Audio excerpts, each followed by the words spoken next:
श्री स्वामी समर्थ. मी संजय कुलकर्णी. नाट्यछंदमध्ये आपलं स्वागत आहे.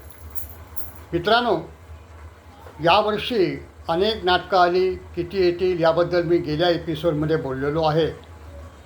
पण आज आपण पेपर उघडला तर तुम्हाला असं दिसून येईल की सुमित राघवन हा निर्माता म्हणून येतो आहे आणि आमचा सगळ्यांचा आवडता सिद्धू म्हणजे सिद्धार्थ जाधव हा सुद्धा निर्माता बनतो. तुम्हाला आश्चर्य वाटलं असेल कारण हे सगळे सेलिब्रिटी आता निर्माते बनत आहेत.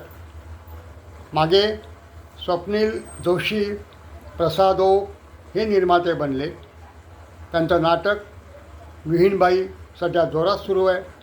आणि आता सुमित राघवन ही दोस्ती तुटायची नाही हे नाटक घेऊन येतो आहे. आणि या नाटकामध्ये त्याची बायको म्हणजे चिन्मय सुमित हे दोघे भूमिका करतात. काही वर्षापूर्वी जे नाटक आलं होतं त्या नाटकाची जोडी प्रचंड गाजली होती आणि आता ही जोडी पुन्हा गाजणार आहे. तसेच ॲनिमल हे नाटक सिद्धार्थ जाधव घेऊन येतो आहे आणि त्या नाटकात तोच प्रमुख भूमिका करतो आहे. अश्वमी थिएटर्सतर्फे म्हणजे आपल्या महेश मांजरेकरच्या संस्थेतर्फे हे नाटक येतं आहे आणि हे नाटक महेश मांजरेकर यांनी लिहिलं असून दिग्दर्शन पण त्याचंच आहे. सुमित राघवन याच्याबरोबर दिलीप जाधव हा निर्माता आहे. मला योगायोग असा वाटतो की दिलीप जाधव हा व्यावसायिक रंगभूमीवरचा ज्येष्ठ निर्माता.